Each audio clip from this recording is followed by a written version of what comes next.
नमस्कार, ये है न्यूज लॉन्ड्री पॉडकास्ट और आप सुन रहे हैं एनएल चर्चा।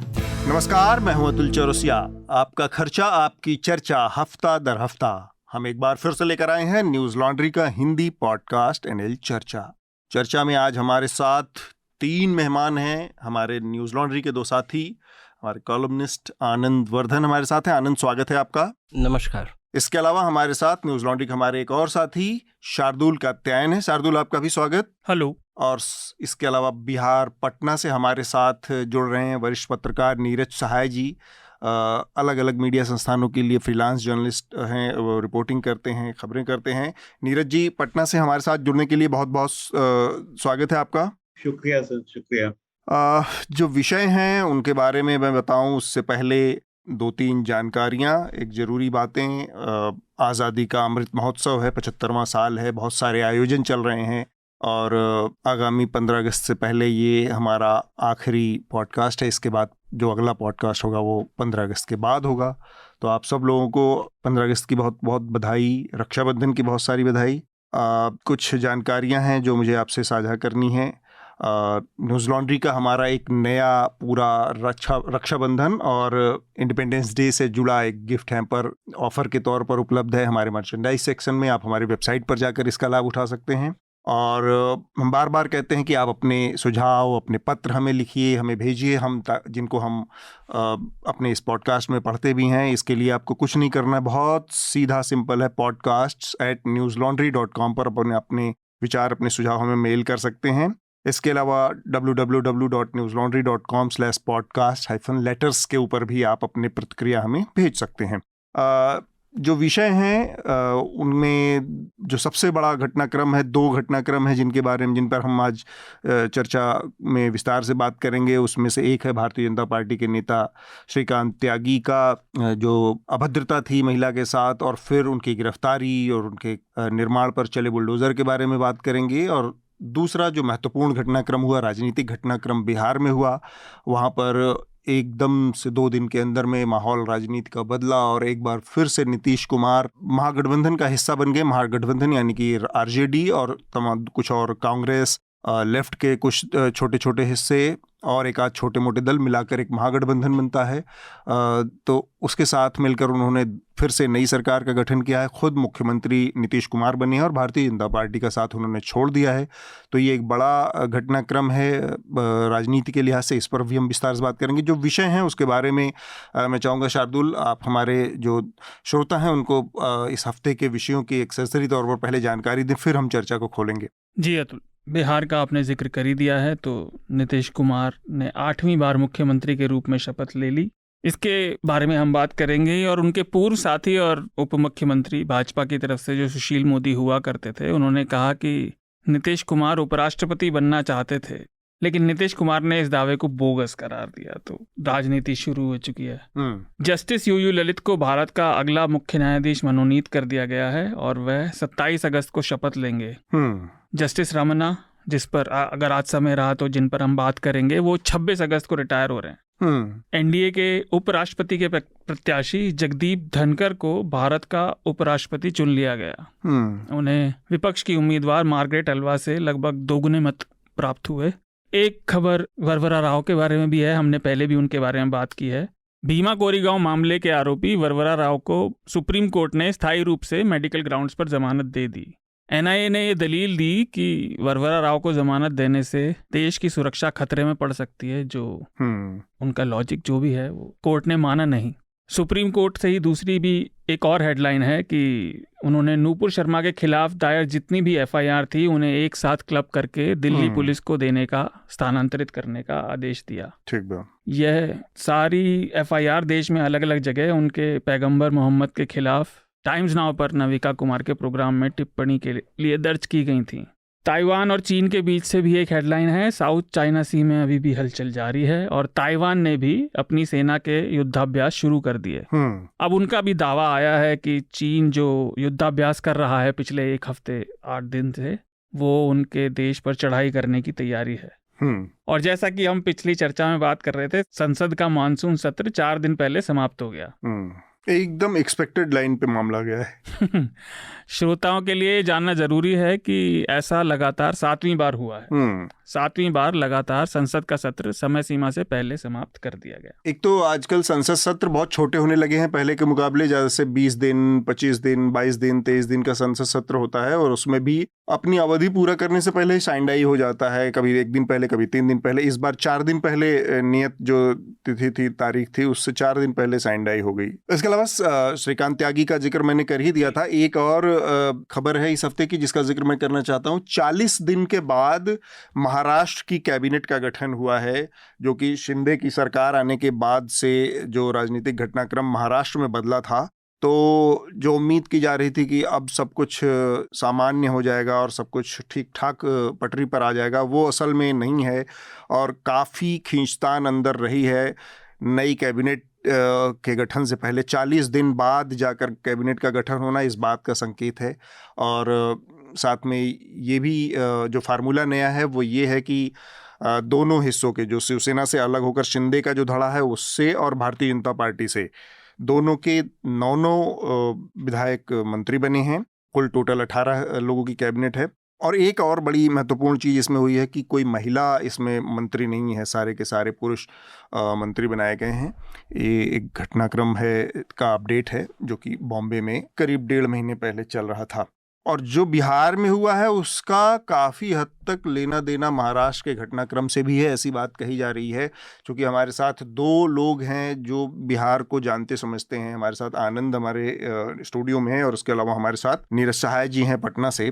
नीतीश कुमार ने मेरे ख्याल से 2013 के बाद उन्होंने 13 में बीजेपी को छोड़ा था, फिर इसके बाद 15 में उन्होंने सरकार बनाई आरजेडी के साथ, और फिर बीच में उन्होंने आरजेडी का साथ छोड़ के 17 में बीजेपी का साथ पकड़ लिया, और एकदम उसी तरह से उन्होंने बीच में अब बीजेपी का साथ छोड़ के आरजेडी का साथ पकड़ लिया है, और 8वीं बार मुख्यमंत्री बने हैं।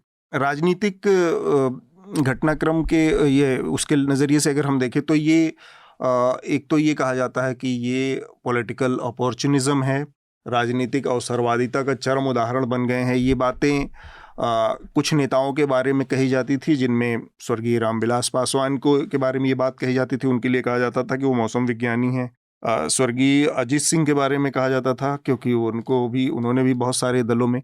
नीतीश कुमार कद के लिहाज से देखें तो काफ़ी बड़े नेता रहे हैं और बहुत महत्वपूर्ण पदों पर रहे हैं, लेकिन उनकी ये दल बदल वाली जो छवि है या पाला बदल वाली छवि, उन्होंने अपना दल नहीं बदला, गठबंधन बदलते रहे लगातार। तो ये जो सर्वाइवल की जो विधा है, इस पर सबसे पहले आनंद मैं आपसे जानना चाहता हूँ कि इसका क्या कोई जनता के लिए नज़रिए से अगर देखें तो हालांकि बहुत ही क्लीशे या रिटोरिक वाली बात होती है, लेकिन जनता के लिए ये मायने भी रखता है जिस आसानी से, जिस सरलता से नेता पार्टियां और पाला बदल लेते हैं। पहले तो है कि दल बदल जो करने का स्पेस नीतीश कुमार को कैसे मिलता है, इस पर चर्चा कम हुई है। और ये एक बहुत एसेंशियल पॉइंट है जो कि मेरे ख्याल से जो थियोरेटिकल पॉलिटिक्स या जो थोड़ा सा वैज्ञानिक तौर पे राजनीति का अध्ययन करना चाहते हैं उनको ही तक ये रुचि का विषय हो इसलिए इस पर कम विचार हुआ है। लेकिन ये एक एसेंशियल पॉइंट है। उसके बाद इमीडिएट पर हम लोग चर्चा करेंगे। मेरे ख्याल से एक महत्वपूर्ण बात इसमें भुलाई जाती है कि 1990 से 2022 तक 1995 के अलावा कोई भी बिहार में ऐसी सरकार नहीं बनी है जो अकेले पार्टी कोई सरकार बना सके। 95 में लालू यादव की, हाँ 1995 में लालू को लगभग स्पष्ट बहुमत था। 90 में विडम्बना है कि वो शुरुआत में इवन भाजपा से समर्थन लेकर सरकार बनाए थे, और उसके बाद भाजपा अलग हुई थी विश्वनाथ प्रताप सिंह से जैसे समर्थन। तो इन वर्षों में जो हिंदी पट्टी के, हिंदी हार्टलैंड के और राज्य हैं, उसमें जो पोस्ट मंडल लोहियावादी राजनीति की जो प्रक्रिया हुई है, उसमें कई राज्यों में जैसे उत्तर प्रदेश में हमने देखा कि पार्टियों ने स्पष्ट बहुमत लेकर खुद सरकार बनाई है। लेकिन बिहार में जो लैंडस्लाइड विक्ट्रीज भी हुई हैं वो अलायंस की हुई हैं, वो ये लोग भूल जाते हैं। और अंतिम जो सरकार राजद की भी 2000 में जो बनी थी, जो स्वयं राजद ने बनाई थी, वो कांग्रेस के सपोर्ट से बनाई है। उसके बाद नीतीश जब अपने चरम पे भी थे 2010 में, जो 115 सीटें लाई थे, वो भी बहुमत से कम था। और किसी भी पार्टी का सामाजिक आधार पैन बिहार इतना नहीं है कि उसमें यह आत्मविश्वास हो कि अकेले चले जाएं। तो अब जो वोटर बेस है और आइडियोलॉजिकल फैक्टर्स हैं, उसमें भाजपा और राजद ने एक दूसरे को कैंसिल आउट कर दिया। तो उसमें मूवेबल जो गोटी जो मूव कर सकती है वो जेडीयू है, नीतीश है वो। तो ये स्पेस जो मिला, इसको अवसरवादिता कहिए या मैक्सिमलिस्ट पॉलिटिक्स, एक मैकियावेलियन पॉलिटिशियन उस तरह के कूटनीतिज्ञ हैं, तो उसका उन्होंने इस स्पेस का भरपूर फायदा उठाया है। इसका एक दूसरा पक्ष ये है कि सामाजिक जो बेसेस बने जो पोस्ट मंडल में, जो ओबीसी में ईबीसी या फिर दलित में भी महादलित, और बिहार में अग्री जाति जो है लगभग 15% ही है, बहुत ज़्यादा मायने नहीं रखती है। लेकिन जो 85% जो है उसमें जो है ईबीसी फ्लोटिंग वोटर्स हैं। मतलब ओबीसी में भी एक अपर बैकवर्ड्स और जो एक्सट्रीमली बैकवर्ड, तो ईबीसी 26%, उसमें अब जो ओबीसी हैं उसमें भी अगर अपर बैकवर्ड्स में यादव कोयरी कुर्मी रख दें तो वो 15 और 11 26%। फिर मुसलमान में जो 17% हैं उसमें भी जो है थोड़ा पसमानदा को नीतीश ने रिझाने की कोशिश की, भाजपा भी कर रहा है बहुत लेट। ईबीसी जो है फ्लोटिंग वोटर उसमें, और दलित जो 16% है उसमें भाजपा।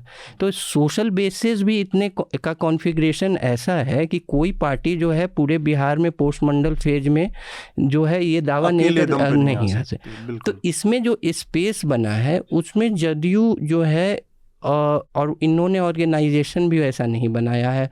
राजद और भाजपा के अलावा जो है कार्डर बेस्ड पार्टियां नहीं है। तो इस स्पेस का मैक्सिमाइजेशन उन्होंने किया है। ये कोई मैं नैतिक आधार पर नहीं बोल रहा हूँ, मैं बोल रहा हूँ कि इस हिंदी पट्टी की और राज्यों की राजनीति से बिहार की राजनीति अलग कैसे है वो मैं बता रहा था। दूसरी है कि आप 2022 का जो चुनाव हुआ वो एक क्लासिक चुनाव था, आप उसका टैली लिस्ट देख लीजिए। 2020 वाला सॉरी, उसका टैली लिस्ट देखिए और देश के किसी राज्य से मिलाइए, खासकर हिंदी पट्टी राज्य।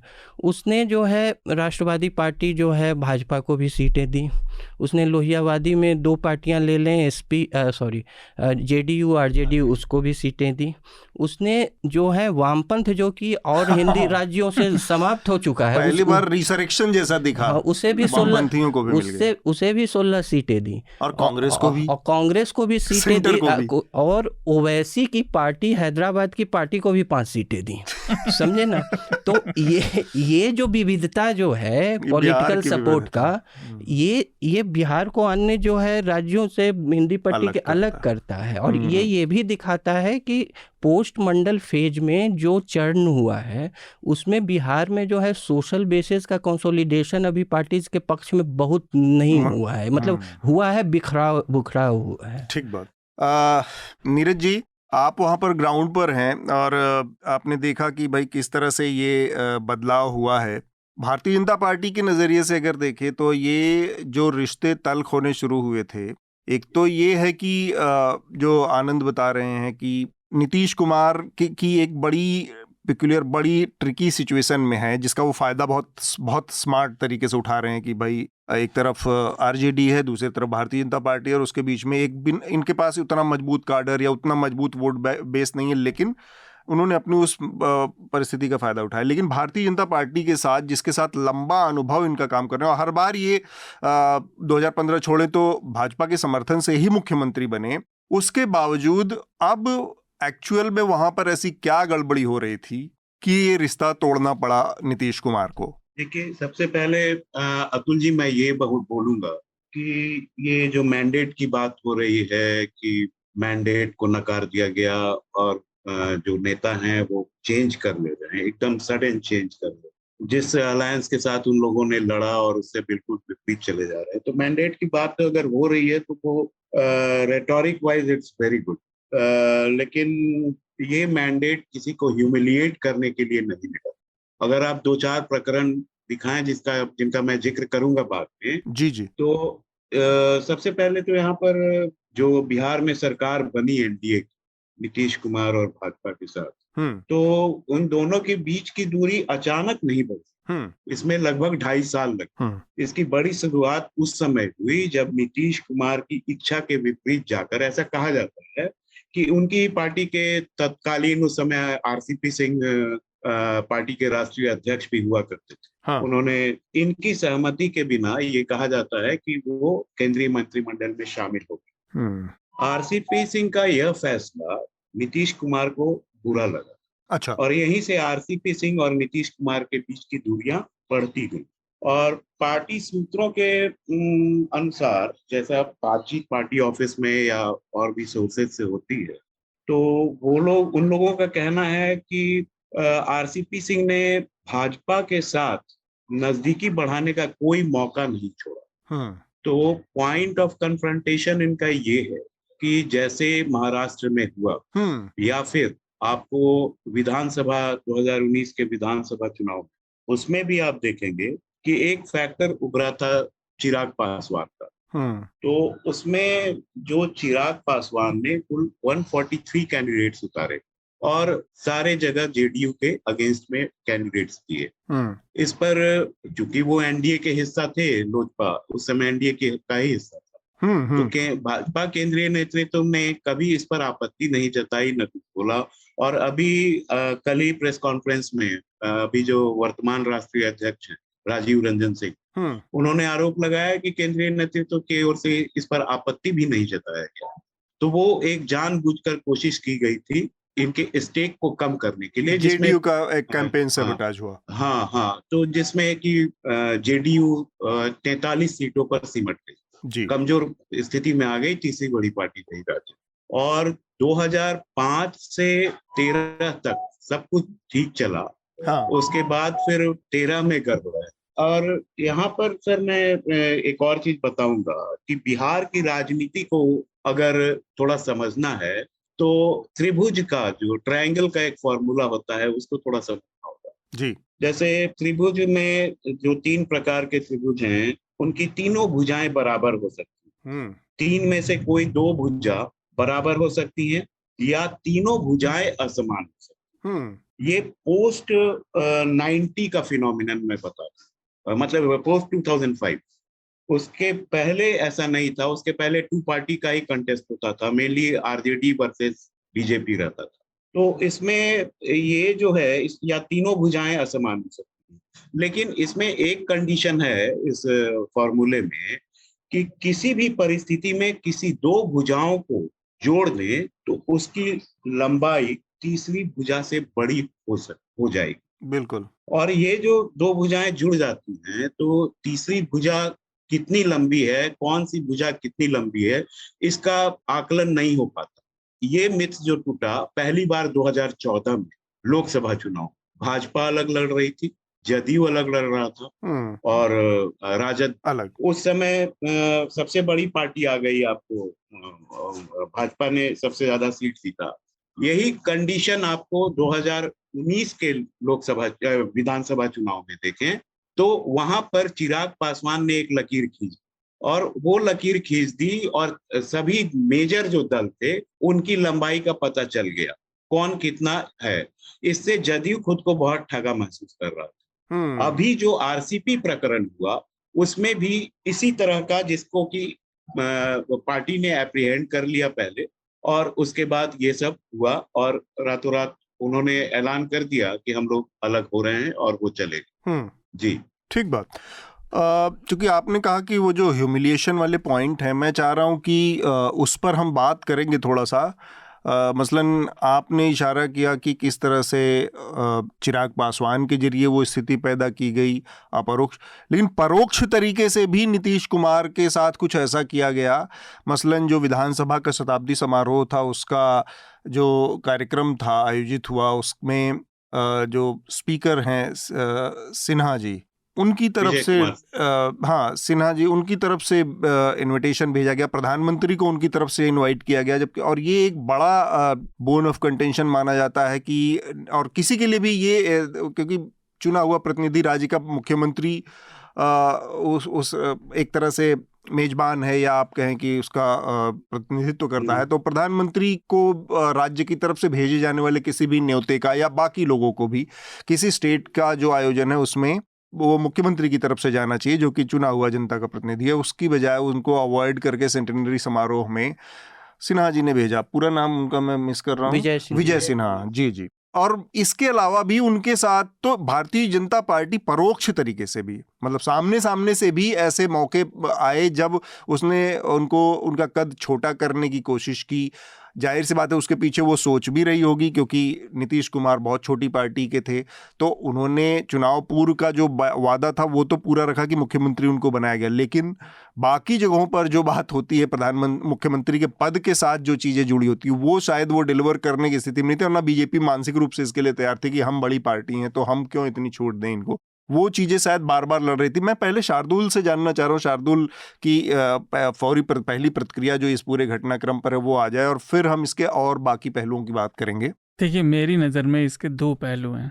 एक तो नीतीश कुमार वाला और उनके डिसीजन का फैक्टर, और दूसरा उसके कारण। उसमें भाजपा भी निहित है और अब उनकी अपनी राजनीति भी। मेरे दिमाग में एक बात आई थी जब मैं सुन भी रहा था अभी, और जब कल ये खबर आई थी, कल परसों तब भी, कि नीतीश कुमार के मुख्यमंत्री में ऐसा है कि वही दूल्हा रहते हैं और मंडप वही रहता है, और बाराती घराती और बैंड बदलता रहता है। हाँ। लगातार कभी उन सेहरा उन्हीं के सर बनता है। लेकिन तो देखिए, आपने जो बात की उसमें एक चीज़ और है कि केवल इसी में नहीं हुआ, लगातार बिहार के लिए वो मांग करते रहे लंबे समय से विशेष राज्य के दर्जे की। और पटना विश्वविद्यालय वाला भी एक प्रकरण हुआ था जब उन्होंने प्रधानमंत्री मोदी के सामने ही उसकी मांग की थी, वो भी अभी तक हुआ नहीं, मेरे ख्याल से उसे खारिज भी कर दिया गया। तो ये बात सही है कि उन्हें नीचा दिखाने की या उनके कद को कम करने की कोशिश लगातार हो रही थी। इसके पीछे एक चीज़ और है कि भाजपा का, जैसे आनंद ने बताया कि सबके एक तरीके से सेक्शन फिक्स हैं वोट के, तो भाजपा की ग्रोथ का स्कोप क्या है? वही जहाँ पे नीतीश एक अड़चन की तरह बने हुए हैं।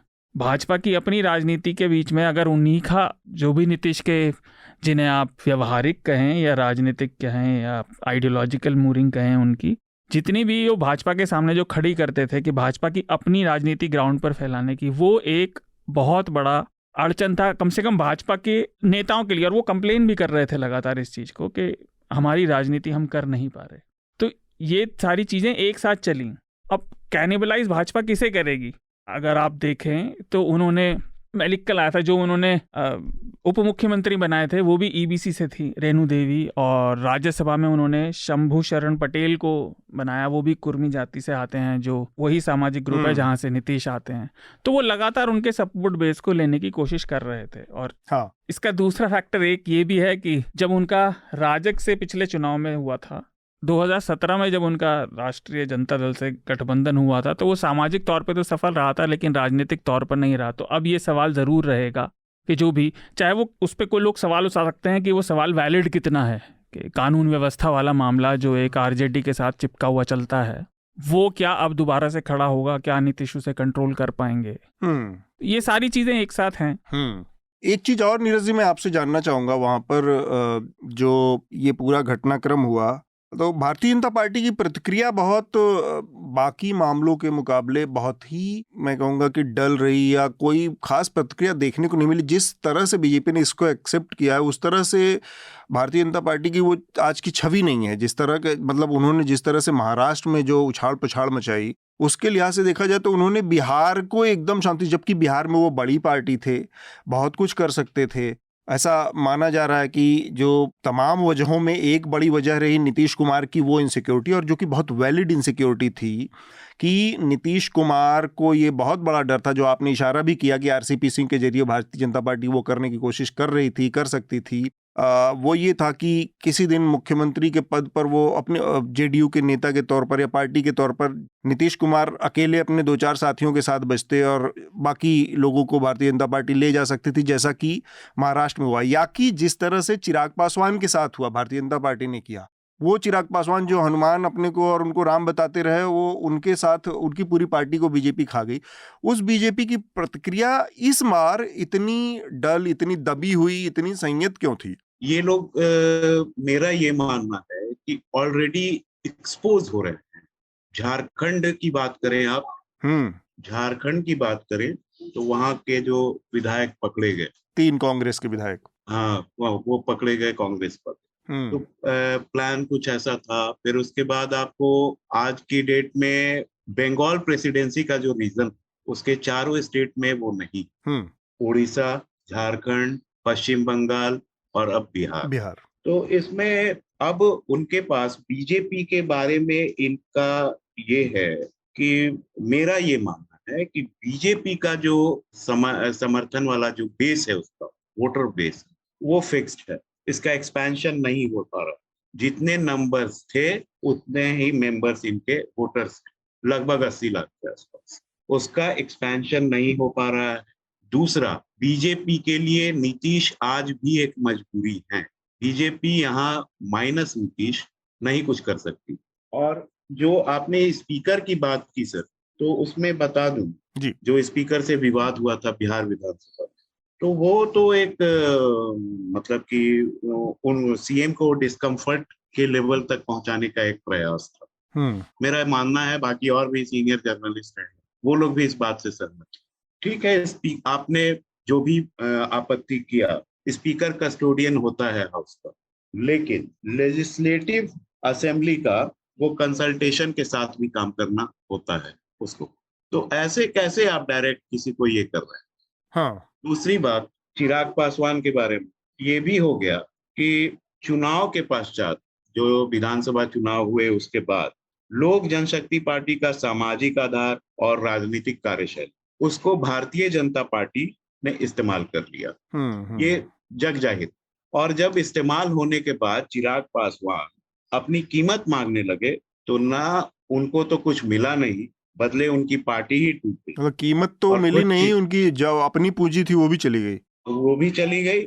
और यही स्थिति मुकेश सहनी के साथ हुई, वीआईपी वाले। जी। और इसी तरह का प्रकरण उत्तर प्रदेश में भी देखने को मिला, ओम प्रकाश राजभर, शिवपाल सिंह यादव। तो ये धीरे धीरे लोग जान रहे हैं, और नीतीश कुमार पुराने प्लेयर रहे हैं राजनीति के, तो वो एप्रीहेंड कर लेंगे कि आगे क्या करेंगे ये।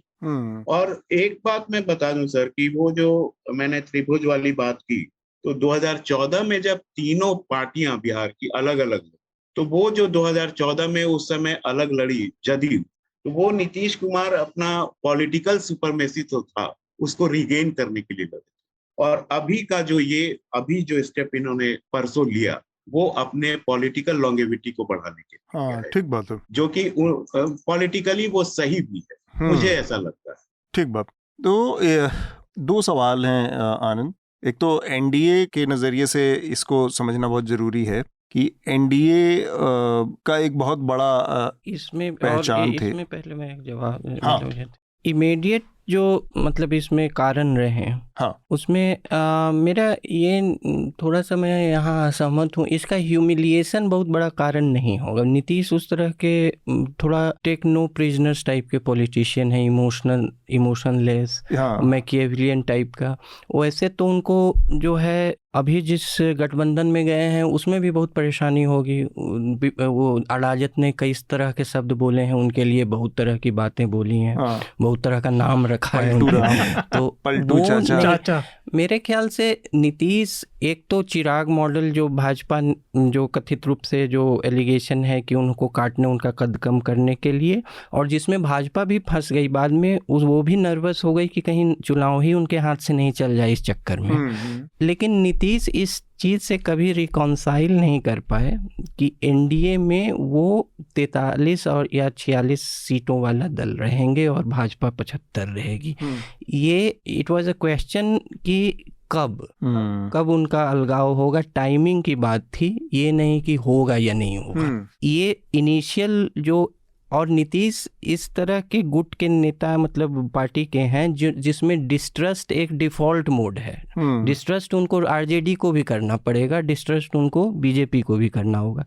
उनका जो है कहिए कि सर्वाइवल ही डिस्ट्रस्ट पे है। वो ट्रस्ट करने लगेंगे तो खत्म हो जाएंगे। तो इस फैक्ट से रिकंसाइल करना मुश्किल था। जो टॉप लीडरशिप का भाजपा में पैक्ट था कि इनको बने रहने दो, लेकिन काडर नहीं उससे संतुष्ट होगा, क्योंकि उसके दिमाग में है कि हम 75 सीट वाली पार्टी हैं। और उसको जो है भाजपा के राज्य नेतृत्व को इस बात को समझाना कि आप इनके नेतृत्व में रहें, तो वो कुछ जो है जिसको बिहार में मन बढ़ुआ काम बोलते हैं कि ज़्यादा बड़बोलापन, ये वो ह्यूमिलिएशंस जिसको कह रहे हैं, वो सब होगा और वो सब करेंगे। वो उनकी ये थी। फिर ये है कि ईबीसी में जो अभी पिछले 2-3 महीना में भाजपा ने बिहार में एक कार्यक्रम रखा है एग्रेसिव एक्सपेंशन का, और इसमें एक ये भी है कि एमबीसी जो है ईबीसी में ही जो मोस्ट बैकवर्ड है, और फिर केंद्र से जो वेलफेयर स्कीम्स आ रही हैं, तो जदयू को यह भी खतरा है कि जो ईबीसी में जो उसकी पैठ है वो उस पर भी ये सेंध लगा सकते हैं। तो ये भी ये जो एक टर्फ वार जो है बेस का भी है, कई तरह की हैं, और आरसीपी सिंह वाला फैक्टर है वो तो जो मन बढ़ुआ आप कह रहे हैं, वो मन बढ़ुआ तो महाराष्ट्र में इनके गले पड़ेगा, क्योंकि महाराष्ट्र में तो ये बहुत बड़ी पार्टी हैं और फिर भी महाराष्ट्र में फिर भी सरकार बनाने की स्थिति में से बहुत उतने कम नहीं थे। अभी जैसे कि ये पार्टी तोड़ भी ले थे जदयू की, इनको जो है 75 पर है ये, इनको सरकार बनाने के लिए करीब कितना 45 पूरा जदयू भी तोड़ लेंगे तो नहीं बना पाते। और कुछ मान लीजिए एचएम को जो हिंदुस्तान वो सब है, वो सब भी तत्व हैं। लेकिन मेरे ख्याल से कि एक जो सबसे बड़ा इसमें अविश्वास का ये है कि नीतीश जो है जूनियर पार्टनर थे एनडीए में, और जो है जूनियर पार्टनर की तरह वो रहकर मुख्यमंत्री बनना उनके लिए असहज था, क्योंकि जो इतना लंबा समय मुख्यमंत्री रह चुका है, प्रशासन चला चुका है, उसको छोटे कद का नेता बन के पटना में रहना मुश्किल है। तो फिर मैं अपने उसी सवाल पर आता हूँ आप 3 लोगों से कि एनडीए को लेकर आज एनडीए मृतप्राय है एकदम, उसकी कोई औकात नहीं बची है, हैसियत नहीं बची है, और उसके लिए अगर किसी को दिखाया, और बहुत ब्लंट तरीके से, बहुत स्पष्ट तरीके से लालू यादव से मिलने के बाद एक लाइन में इसको आइडेंटिफाई किया तेजस्वी यादव ने कि ये भारतीय जनता पार्टी वो है जो पूरे उत्तर भारत में उसका अब एक भी अलाई नहीं बचा है, और सिर्फ इसलिए क्योंकि वो पूरी इन पार्टियों को ख़त्म करने की नीयत से काम करती है, इनको खा जाने की नहीं। एनडीए जो कि जिस परिस्थिति में बना था, और आज जहां भारतीय जनता पार्टी, ऐसा लग सकता है कि उस समय की परिस्थिति थी जब एनडीए को मतलब लोगों की ज़रूरत बीजेपी को थी। आज अपने दम पर सरकार बना सकते हैं नरेंद्र मोदी, तो उनको लग सकता है एनडीए की कोई ज़रूरत ही नहीं है, एनडीए को सर्वाइव या बनाए रखते हुए भी ऐसा क्या कर पाएंगे। लेकिन एनडीए की ज़रूरत आपको तब समझ में आती है जब आप ये देखते हैं कि उत्तर प्रदेश, बिहार, बंगाल जैसा जिन बंगाल प्रेसिडेंसी का उन्होंने जिक्र किया जहाँ से पूरी तरह से बीजेपी गायब है, जब इस स्टेट के ओवरऑल कलेक्शन, और ये बड़ा मेजर हिस्सा है जहाँ से बीजेपी की सीट्स आई हैं, अभी भी उत्तर प्रदेश में हालात ठीक हैं उनके पक्ष में, लेकिन बाकी 3 राज्यों को देखें तो 160-70 सीटों में पूरी तरह से हैफजार्ड एकदम सिचुएशन हो गई। भारतीय जनता पार्टी के लिए बड़ी क्या कहेंगे कि कुछ भी तय नहीं है, मतलब एकदम से धुंधलका जैसा हो गया है, और जो आसान सा दिख रहा था खेल वो कठिन हो गया है। उस लिहाज से एनडीए के साथ भारतीय जनता पार्टी ने अपने सहयोगियों के साथ जो किया है, उसकी बात अगर की जाए, तब आपका अनुमान क्या है कि वो सही राजनीति थी या गलत राजनीति थी? चुनावी दृष्टि से तो देखिए, भाजपा तो गठबंधन बनाने में जितनी मुश्किलें भाजपा को आई हैं, बहुत लोगों का यह भी मानना है कि आडवाणी ने जो है नेतृत्व भी वाजपेयी को जो भाजपा की अलायंस के लिए स्वीकृति बढ़े अलायंस के लिए, इसलिए कि और भी कई कारण थे, अब इमीडिएट नहीं। एक ये भी थ्योरी है, दीनदयाल उपाध्याय ने तो मतलब कालीकट के जब जनसंघ था उसी समय बोल दिया कि पॉलिटिकल अनटचेबिलिटी प्रैक्टिस की जाती है जनसंघ के खिलाफ। जबकि 67 में कम्युनिस्ट पार्टियां ने जनसंघ के साथ संयुक्त विधायक सरकार बनाई थी, लेकिन फिर भी खैर वो सब पुरानी बातें। अभी जो है कि मेरे ख्याल से भाजपा को जो है अभी के अपने सामर्थ्य का अंदाज़ा ये है कि ये लोकसभा जो इनका जो कोर वोटर है वो लोकसभा और विधानसभा, कोर वोटर तो लोकसभा विधानसभा में फर्क, कोर वोटर तो हमेशा उसी को देगा, लेकिन जो फ्लोटिंग वोटर है वो लोकसभा और विधानसभा के चुनाव में फ़र्क करेगा। एक तो ये है। दूसरा है कि 2000, हालांकि इतनी छोटी सी स्मृति पे, छोटी इतिहास पे नहीं चलनी चाहिए पार्टियां, लेकिन 2019 का उनका था कि बहुत रिवर्सल्स उन्होंने झेला। 2019 में कई विधानसभा चुनाव हारे, 3 बड़े जो है हिंदी पट्टी के राज्यों में चुनाव हारे और रिकवर कर लिया। तो रिकवर तो नहीं किया, तख्ता पलट कर दिया। आप उसको रिकवर कैसे कर क्या मतलब लोकसभा चुनाव में? हाँ, लोकसभा चुनाव में मैं उसमें नहीं कह रहा हूँ। लोकसभा चुनाव में उसका विधानसभा की आपने जिक्र किया, फिर क्या रिकवर कर लिया? तो मुझे लगा कि वो रिकवर मतलब कि जो सपोर्ट बेस है लोकसभा में उसका असर नहीं दिखा।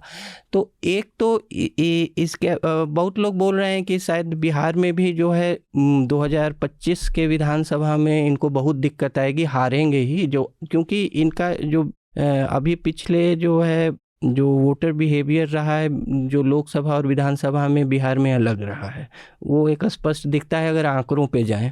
अब आगे क्या होगा ये तो कहना बहुत ही असंभव ही है, मुश्किल क्या है। तो लेकिन हो सकता है, लेकिन 2025 में इनको विधानसभा चुनाव में तो बहुत दिक्कत आएगी, क्योंकि जो अभी जो सीमित इनका सपोर्ट बेस है उससे, और उसके बाद जो जिसकी चर्चा हम लोग ने की उसमें जेडीयू आरजेडी कॉम्बिनेशन जो है विधानसभा में अभी के हिसाब से अनबीटेबल टाइप का हो जाता है। लेकिन लोकसभा चुनाव में जो है, जो सेंट्रल गवर्नमेंट की जो है, सेंट्रल गवर्नमेंट मोदी का नेतृत्व की कमी जो है, भाजपा में राज्य स्तर पे नेतृत्व का अभाव जो है, उसका खामियाजा इनको लोकसभा में नहीं भरना पड़ता है, लेकिन उसका खामियाजा इनको विधानसभा चुनाव में भरना पड़ता है।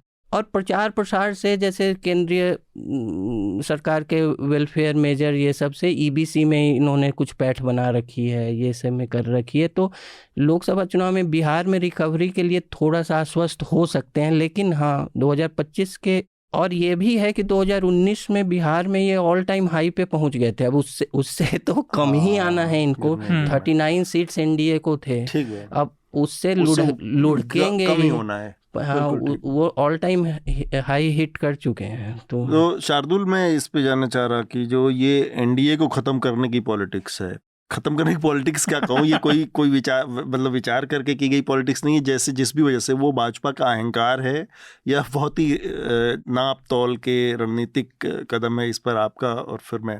एक है कि ये विफलता तो है ही, कोई आपके साथ था, आपसे साथ जा रहा है, तो ये तो विफलता है ना। हाँ, तो एक तो ये हो गई विफलता, लेकिन ये है कि एक के बाद एक अगर कई लोग जा रहे हैं तो फिर आप रेक्टिफाई नहीं कर रहे हैं। अतुल, मुझे लगा था आज हम ये बात करेंगे, तो मैं लिख के लाया था। एक बड़ी पुरानी दंत कथा है अलग अलग संस्कृतियों में, स्कॉर्पियन एंड द फ्रॉग, बिच्छू और मेंढक की। पीठ पे लाद के ले हाँ, बिच्छू को नदी पार करनी होती है, वो मेंढक से कहता है पार करा दो, तो मेंढक कहता है कि तुम मुझे काट लोगे, मैं नहीं कराऊंगा। तो बिच्छू कहता है भाई मैं काटूंगा तो हम डूब जाएंगे। उसने कहा ठीक है मैं कराता हूँ, लेकिन नदी के बीच में बिच्छू उसे डंक मार देता है और दोनों डूब जाते हैं। सवाल ये लोग पूछते हैं कि बिच्छू ने डंक मारा क्यों? इसमें कुछ, जैसे आप कह रहे हैं ना, कोई, तो मैं ये जानना चाह रहा था पहले ही दंत कथा में, इसमें बिच्छू कौन है यहाँ पर और मेंढक कौन? मैं आ रहा हूँ उस पे, है ना, कि इसमें उसका कुछ ऐसी इविल इंटेंशन नहीं है, उसकी नेचर है। बिच्छू का स्वभाव वही है कि वो काटेगा जरूर। फ्रांस के एक हुए हैं फिलोसोफर और सोशियोलॉजिस्ट जॉन क्लॉड फैसियोन, उन्होंने 2001 में कहा था जो मैकियावेलियन बदले की और बहुत ही विंडिक्टिव राजनीति करते हैं वो इस कहानी में बिच्छू हैं। तो भाजपा का स्वभाव आज की का वही है कि वो अपने आप को रोक नहीं सकती, वो उनका स्वभाव बन गया है। तो आप देखिए, और हमने जब महाराष्ट्र की बात की थी तब भी हमने यही बात की थी, लेकिन अंतर क्या रहा कि यहाँ पे नीतीश मंझे हुए राजनीतिज्ञ थे। श्रोता ये भी कह सकते हैं कि हम उनके दल बदलने के स्वभाव पे उनकी इतनी बुराई क्यों नहीं कर रहे, हमने जो शिवसेना की करी थी। लेकिन बात यह है, देखिए मैंने तब भी कहा था, नेताओं से, विचारधारा से ज्यादा इस बात पर विश्वास रखना चाहिए कि वो अपने फायदे की राजनीति करेंगे। नीतीश मंझे हुए राजनीतिज्ञ हैं, उन्हें समझ है, तो उन्होंने इस चीज को पकड़ लिया। हाँ, बेसिकली इसको इस लिहाज से भी देखने की जरूरत है कि जैसे मेरे ख्याल से नीरज जी इस पर रोशनी डाल सकते हैं, क्योंकि हमारे पास जो खबरें आ रही हैं वो सूत्रों से, या जो भी हमारे दोस्त आ रहे हैं जर्नलिज्म में, पत्रकार हैं लोग, उन लोगों से, कि इस तरह की कुछ छोटी छोटी चीजें चल रही थी। हाँ। कि जिसके जरिए नीतीश कुमार के इर्द गिर्द वो घेरा कसा जा रहा था, जो घेरा शिवसेना के इर्द गिर्द कसा गया था लंबे टाइम में, साल 2 साल में, सेंटर के एजेंसीज के जरिए, अलग अलग चीजों के जरिए। तो शायद नीतीश कुमार, चूंकि नीतीश कुमार श्रूड पॉलिटिशियन है, स्मार्ट पॉलिटिशियन है, लंबा अनुभव है, और वो कम से कम उतने कॉम्प्लिसेंट नहीं है जैसे कि उद्धव ठाकरे थे, तो उन्होंने समय रहते पटकी दे दी। उन्होंने फेसबुक पे नहीं किया। जब तक हाँ, फेसबुक लाइव ये सब नहीं करके उन्होंने समय रहते उस चीज को पकड़ लिया कि क्या होने वाला है। मसलन जिनके ऊपर उनकी डिपेंडेंसी थी, आरसीपी सिंह से लेके जो उनके करीबी ब्यूरोक्रेट्स है, ये सब लोग यही पूछ रहे थे कि ईडी की ब्रांच क्यों नहीं खुली। ईडी की ब्रांच खोलने की नौबत जब आती, उससे पहले तो यहाँ पर नीतीश कुमार ने खेल कर दिया। तो ये सारी चीजें, नीरज जी आप, शार्दुल आप अपनी बात पूरी कर ले, फिर नीरज जी से इन चीजों पर, ये जो बातें हैं जो फिल्टर होके आ रही है, इसमें कितनी सच्चाई है, तब समझ में आएगा कि असल में नीतीश कुमार ने धोबी पछाड़ मारा है, या फिर ये बस केवल एक मौका देखकर और राह पकड़ लेने वाली बात है अपनी लॉन्गिविटी की। मैं एक छोटी सी बात और जोड़ना चाह रहा था, बस जैसा आनंद ने कहा था कि जैसे बिहार में सपोर्ट में, राजनीतिक सपोर्ट में भी विविधता है और सबके लिए थोड़ी थोड़ी जगह बनी है। तो आप देखिए, असली भारत बिहार ही है। हाँ, अनेकता में एकता, डाइवर्सिटी इज आवर स्ट्रेंथ। वो तो भगवान बुद्ध ने कहा था कुछ खड़े होके नदी पे, और मैं उसे नहीं दोहराने की जुर्रत करूंगा। लेकिन मैं क्या कह रहा था, हाँ, जेपी नड्डा जी ने अभी कहा था कि एक समय आएगा कि भारत में केवल भाजपा ही बचेगी। हाँ, ये कोई वो बिहार में ही कहा था, उन्होंने वहीं कहा था, पटना में। तो ये चीज मुझे लगता है अगर थोड़ा थोड़ा सपोर्ट सबका है तो सबको बुरी लगी, और शायद इसीलिए कि सारे विपक्षी दल एक साथ आ गए हैं, सातों के सातों। भाजपा अकेली विपक्ष की पार्टी होगी। ये एक बड़ी विचित्र सी स्थिति है जो शायद पहले कभी नहीं हुई, कि विपक्ष में और दूसरा कोई निर्दलीय तक नहीं है, सारे के सारे विपक्षी दल एक साथ आ गए। तो ये बात ऑफ कोर्स चुभने वाली है, और यही कारण है। ये है कि इसमें जो नीतीश पे जो एंटी इनकम्बेंसी बनेगा, उसका पूरा स्पेस भाजपा के पे वो पूरा भाजपा ले जाएगी। नीरज जी, आपकी प्रतिक्रिया, ये जो पूरा नीतीश कुमार के दांव को कहा जा रहा है कि उन्होंने समय रहते ही भांप लिया। देखिए, मैं आनंद जी की बात को थोड़ा आगे बढ़ा दूं, मतलब जैसा उन्होंने कहा कि इसमें कोई डाउट नहीं है कि भाजपा आज की तारीख में देश की संगठनात्मक रूप से सबसे मजबूत पार्टी। लेकिन उसके साथ एक नेगेटिव पॉइंट क्या है कि इतना बड़ा ऑर्गेनाइजेशन होने के बावजूद अभी तक उसका सामाजिक आधार, ठोस अस्थायी सामाजिक आधार, वो विकसित नहीं हो पाया। अब इसको कुछ उदाहरण से आप समझिए। जैसे कुछ अगड़े और पिछड़ी जातियों को ले लें, उनको साधना है तो वो भाजपा को विकल्पहीनता की स्थिति में वो वोट कर रहे हैं। दूसरा, जैसे अब इनको वैश्य समुदाय के अधिकांश जाति, एक दो को छोड़ दें, तो वो सामाजिक आंदोलन की पृष्ठभूमि से आते, वे गैर भाजपाई। और बिहार स्पेसिफिक बात करें तो बिहार में इन जातियों के नेता जैसे पूरन चंद्र हो गए, कर्पूरी ठाकुर थे, इन जातियों पर भाजपा की पकड़ मजबूत नहीं है। यही कारण रहा यूपी में इन्होंने अपना दल, छोटी पार्टी, उससे इन लोगों ने समझौता किया, उसके साथ मिलकर चुनाव लड़े। बिहार में मुकेश सहनी जैसी छोटी पार्टी, वीआईपी, बिल्कुल नई पार्टी, उसके साथ इनको समझौता करना पड़ा। इनकी ये सामाजिक मजबूरी रही है। वही जो मैंने पहले कहा कि ठोस सामाजिक आधार के अभाव में ये विवश हो जाते हैं ऐसा करने के लिए, और यही व्यवस्था नीतीश कुमार भी इनके लिए रहे।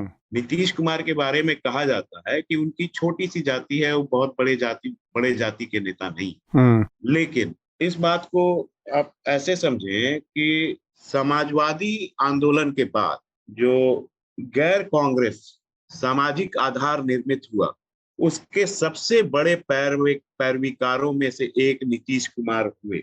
इनका नाम पहला रहा। बिहार की लगभग 30 से 35, एग्जैक्ट आंकड़ा नहीं पता है, 30 से 35 अति पिछड़ी जातियां, ये सब नीतीश कुमार के साथी। इसकी जानकारी भाजपा को भी है। यही कारण है कि इतनी उठापटक के बावजूद नीतीश कुमार उनके लिए मजबूरी बने रहे हैं, और यही नीतीश कुमार की ताकत रही है कि उन्होंने धड़ल्ले से एक साथ ये फैसला ले लिया छोड़ देने का। ठीक बात, राष्ट्रीय स्तर पर बात कीजिए। हाँ, मैं यही सोच रहा था कि ये जो उनका मतलब प्राइम मिनिस्टर, हाँ, जो एनडीए की तरफ से मेरा जो वो था, और आनंद उस पर बातचीत भी करना चाहते हैं, तो हम उसी पर मेरा अगला सवाल भी था कि जिस लिमिटेड सोशल बेस की बात कर रहे हैं राजीव जी की, वो बहुत ही विजिबल है। साउथ में प्रेजेंस नहीं है, ईस्ट में बहुत लिमिटेड प्रेजेंस है।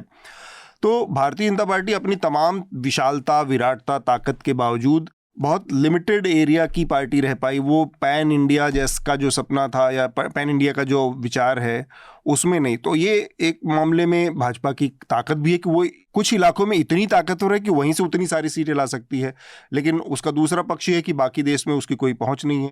तो जो अगला जो मेरा सवाल था वो इस पर था कि भाई एनडीए तो गया और जो भी हुआ उसकी जो स्थिति है हमारे सामने है, लेकिन नीतीश कुमार ने जो शपथ ग्रहण के बाद अगली बात कही कि वो नेशनल लेवल पे, राष्ट्रीय स्तर पर अपोजिशन को एक होते हुए देखना चाहते हैं और 2024 की चिंता करने की नसीहत दी, विच इज़ मुझे बहुत ही थोड़ा सा, नीतीश कुमार हालांकि बहुत सीजन्ड पॉलिटिशियन है, नपातुला बोलते हैं, तो उस लिहाज से मुझे थोड़ा बड़बोलापन की कैटेगरी में जाता दिखा, थोड़ा ब्लफ भी दिखा कि इतना बड़ा दावा, जो कि उनकी 42 खुद की सीटें हैं अभी 2024 के लिहाज से देखा भी जाए तो बिहार में इक्वेशन उनके पक्ष में दिख सकती हैं, लेकिन वो तब उस पर कुछ बात कर सकते हैं जब बीजेपी भी अपने पत्ते खोल दे, जो कि पत्ते अभी तक खुले नहीं हैं। और जैसा कि आनंद का ये मानना है कि लोकसभा अलग तरीके से जनता देखती है, विधानसभा अलग तरीके से, तो उस लिहाज से भी वो बड़बोलापन और ब्लफ के बीच में क्या था।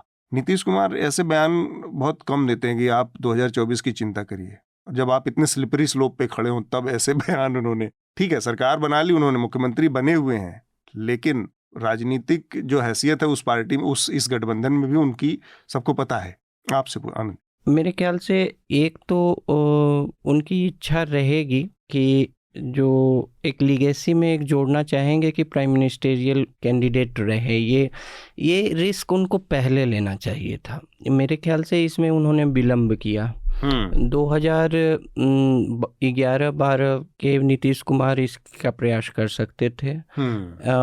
अभी उन्होंने अगर ये इस पड़ाव पे अपने राजनीतिक करियर के ये रिस्क लिया है, ये थोड़ा सा लेट है।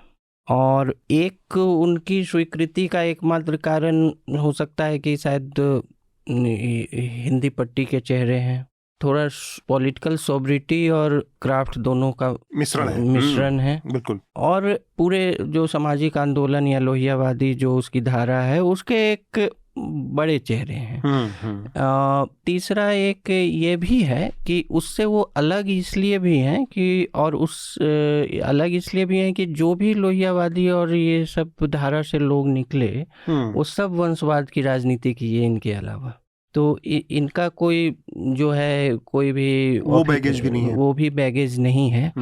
उसका शायद इनको इनकी पार्टी पर पकड़ पर, और उसमें भी पार्टी के अंदर भी इनको कई बार असुरक्षा की भावना आती है। उसका ही एक कारण भी हो सकता है कि वंशवाद इनका उत्तराधिकारी इनके लोग नहीं। छोटी पार्टियों में ये होता है, तो ये है। लेकिन अभी जो अगर एक पार्टी से बहुत सुखद महसूस कर रही होगी वो आरजेडी, क्योंकि उसको यह लग सकता है, ऐसे भी कई राजनीतिक विश्लेषक पटना से जुड़े हुए ये भी कहते हैं कि तेजस्वी को ये टाइमिंग नहीं पसंद था।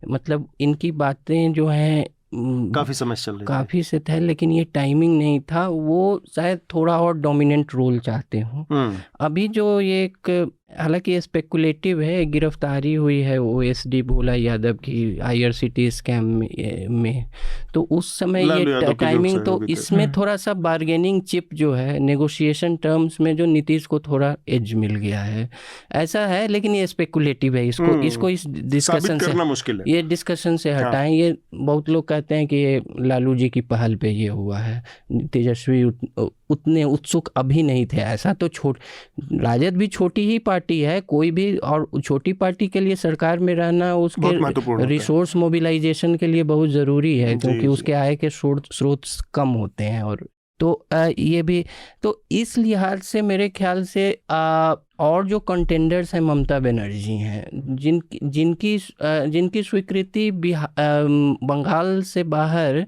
नीतीश की जितनी स्वीकृति बिहार के बाहर कम है, उससे भी थोड़ी कम ही मुझे लगती है कि क्योंकि हालांकि उन्होंने प्रयास काफ़ी किया है और वो थोड़ा एब्रेसिव है। मतलब कि थोड़ा सा लोगों को अपने से थोड़ी ढकेलने वाली है। एक है कि एक होता आदमी अट्रैक्ट करता है, ये थोड़ा रिपल दूर, अपने से दूर भगाते, विकर्षण पैदा करती है। तो ये सब कई समानांतर इसमें तो ये चूंकि जो राष्ट्रीय राजनीति के उसमें किया, नीतीश कुमार के साथ निश्चित तौर पर 3-4 चीजें हैं जिसका जिक्र करना चाहिए और 2024 के लिहाज से वो बहुत महत्वपूर्ण बात है कि अभी तक जो 2 बार मात खाने के बाद आमतौर पर विपक्ष के अंदर जो एकता या जो एक कॉमन प्लेटफॉर्म या कॉमन मिनिमम प्रोग्राम बन जाने वाली स्थिति रहती है, वो अभी तक नदारद है नेशनल पॉलिटिक्स में, जबकि 2 टर्म पूरा करने के बाद तीसरे के मुकाम पर नरेंद्र मोदी आने वाले हैं।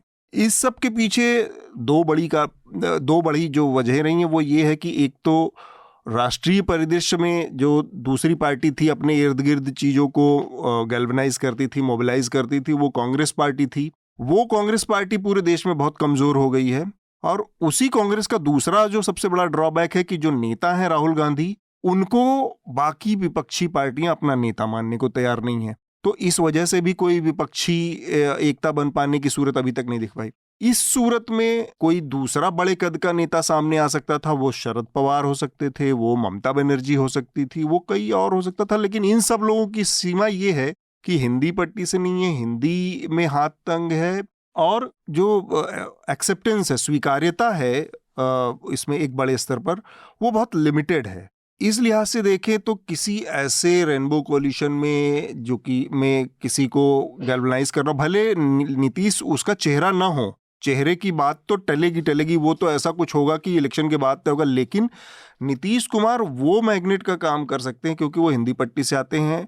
उनकी अपनी एक सर्टेन रिस्पेक्ट है, एक बड़ी वो है और हाँ, और रणनीतिकार भी हैं। और मुझे नहीं लगता कि कम से कम ये जो पूरी की पूरी गैलेक्सी है उसमें राहुल को नेता मानने या अखिलेश को से जुड़ने की बजाय नीतीश के साथ अगर उसमें कॉमन फैक्टर होंगे, संयोजक जैसे कोई भूमिका होगी, तो सबको शायद सहजता होगी। ये काम नीतीश कुमार कर सकते हैं इस पूरी पॉलिटिक्स में। एक और चीज़ अगर जो कि बहुत ज़्यादा चर्चा में नहीं रही, बहुत उस पर बातचीत नहीं हुई, वो ये हुई कि जब इस्तीफा दिया है उन्होंने जिस दिन परसों, उससे ठीक एक दिन पहले उन्होंने सोनिया गांधी से बातचीत की और उससे जुड़ी उस बातचीत के ना तो कोई कंटेंट आया बाहर, ना कोई, बस इतना हुआ कि सोनिया गांधी से उनकी बातचीत हुई है। ऑब्वियसली उसमें एक बातचीत का हिस्सा रहा होगा कि आपके जो 19 विधायक है वो हमको समर्थन देंगे, वो उसके बारे में। उसके अलावा भी बात हुई होगी कि भाई जो कोलिशन बनेगा उसके लिए भी एक कोई बातचीत होगी, लेकिन ये स्पेकुलेटिव है तो इस पर हम नहीं जाएंगे। पर नीतीश कुमार उस दिशा में प्रयास या उस दिशा में एक चेहरा हो सकते हैं। ये उनके साथ जो 24 की लड़ाई है उसके कुछ एडवांटेज हैं, उसके कुछ फैक्टर्स हैं। शार्दुल, आप अपनी बात करें और फिर हम आखिरी में नीरज जी से एक और संक्षेप में टिप्पणी लेंगे इस विषय पर। देखिए, तो आपने बात कही ना भाजपा की विशालता की, तो मेरे दिमाग में बात है, भारत में विशालता बड़ी अप्रत्याशित होती है, पता नहीं चलता कब कम हो जाए, खासतौर से राजनीति में। और दूसरा, कांग्रेस इसका बहुत बड़ा उदाहरण है। इसके उदाहरण कई हैं। अच्छा, नरेंद्र मोदी जो उम्मीदवार हैं भाजपा के, उनके लिए नीतीश लोगों को इतना सब होने के बावजूद भी इतने सही या थोड़े स्वीकार्य से उम्मीदवार क्यों महसूस होते हैं? क्योंकि नरेंद्र मोदी की जो भाजपा जो खासियतें बताती है और नेताओं के बजाय और नेताओं के मुकाबले, वो नीतीश में भी हैं। जैसे वो उस पिक्चर में डायलॉग है ना, खोसला का घोंसला में, जैसी बीमारी वैसा इलाज। तो ये वो वाली बात है। देखिए, चुनौती देने वाली जो आपने बात कही, ये केवल अप्रत्याशित या बड़बोलापन नहीं है, नज़र में आने का, लोगों के अपना कद थोड़ा सा बढ़ाने का, चुनौती देना उसका एक तरीका भी होता है। वो सीधा चैलेंज अभी से कर रहे हैं। तो वो 2024 के अगर हम सापेक्ष देखें, हम सब स्पेक्यूलेट ही कर रहे हैं, लेकिन एजुकेटेड गैस कह सकते हैं आप, तो वो सही समय पर कर रहे हैं। ये 2022 का मध्य चल रहा है, 2024 के चुनाव है, तो है ना, लगभग 2 साल से थोड़ा कम समय बाकी है। अच्छा, एक चीज़ और, जो भी व्यक्ति नरेंद्र मोदी को आज के परिवेश में चैलेंज दे पाएगा, उसके लिए 2 चीज़ बड़ी जरूरी है। उसके लिए अपना घर, राजनीतिक ग्राउंड घर का सेफ होना चाहिए। तो आज की जो परिस्थिति है उससे बिहार सेफ है भाजपा से नीतीश के लिए। दूसरा, उसका व्यक्तिगत बैकग्राउंड करप्शन या इस सब चीजों से सेफ होना चाहिए, भले ही वो राजनीतिक कलाबाजियां कितनी भी खाता हो। क्योंकि ये 2 पॉइंट हैं जिन पे पब्लिक बहुत कहती है देखो ये अपने घर वालों के लिए तो कुछ नहीं करते और पैसे भी नहीं खाते, बाकी सब नेता इस चीज पर कहीं ना कहीं मात खा जाते हैं। नीतीश के साथ ये बैगेज नहीं है, तो ये 2 बातें बहुत मायने रखती हैं। एक चीज और, 2024 में क्या होगा, वो नेता बनेंगे नहीं बनेंगे, मेरी अपनी राय में अगर ऐसा होता है और ये सब खाका तैयार होता है तो उन्हें चेहरा घोषित करना चाहिए। असल में अभी नेता की लड़ाई भी नहीं है, अभी तो लड़ाई ये है कि कोई कोलिशन ही बन जाए, कोई एक कोऑर्डिनेशन कमेटी बन जाए, वही नहीं है कोई। मैं यही कह रहा था कि अभी विपक्ष की कल्पना दूर है, केवल इतना है कि उसको इमेजिन करने का ना खाका आपको लग रहा है कि शायद इस ढांचे में ये बन सकता है। सवाल यही है प्रारब्ध के या भविष्य के कि पहली बात नीतीश इस लाइन पर कंसिस्टेंटली रहेंगे या नहीं, और अगर वो रहते हैं तो वो क्या ऐसा कर पाएंगे। जो सबसे बड़ा जोक वो आया वो यही कि पता लगा कि 2024 मई महीने से पहले, मई के 2-3 महीने पहले, मार्च अप्रैल आते आते नीतीश कुमार फिर भारतीय जनता पार्टी के साथ जाके बैठ गए 6 महीना के लिए।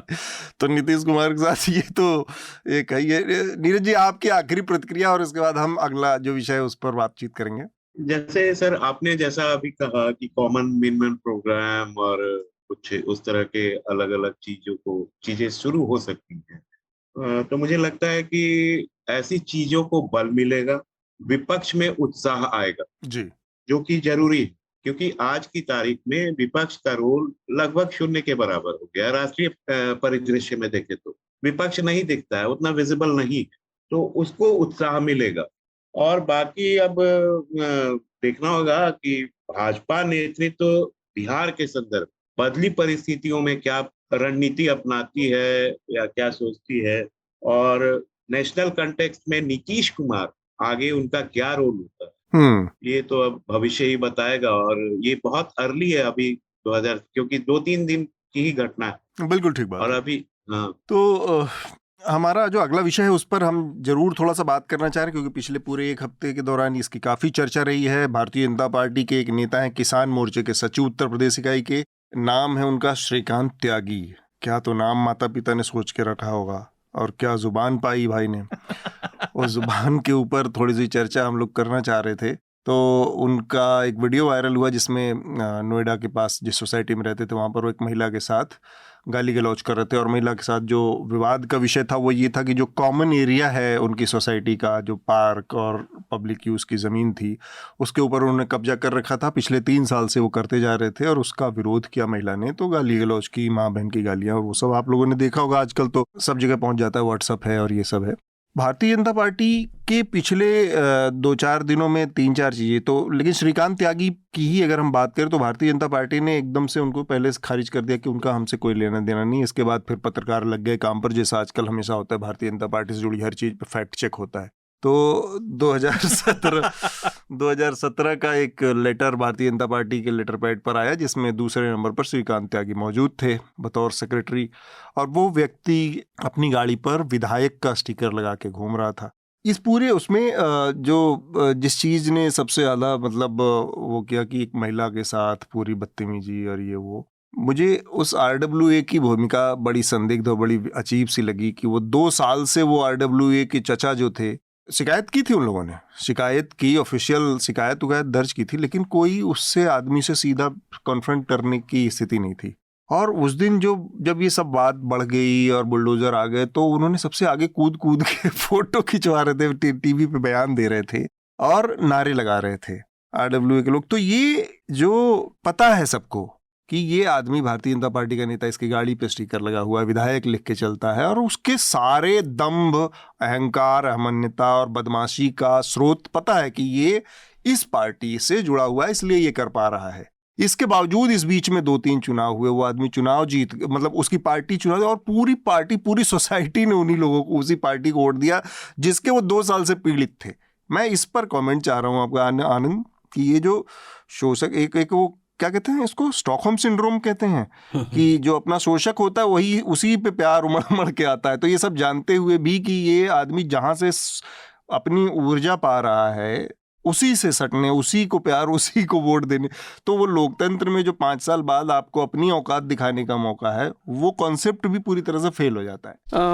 मेरे ख्याल से इसमें तो स्पष्ट है कि उस व्यक्ति से पार्टी को लोगों ने उस आइडिया से आइडेंटिफाई नहीं किया, जो दोनों को अलग अलग देखा। यही इसका एक्सप्लेनेशन हो सकता है कि उस व्यक्ति को उस पार्टी का नेता तो समझा, लेकिन शायद इस नैरेटिव को भी एक्सेप्ट किए कि पार्टी सिर्फ ये नहीं है, पार्टी का आइडिया कुछ और भी है।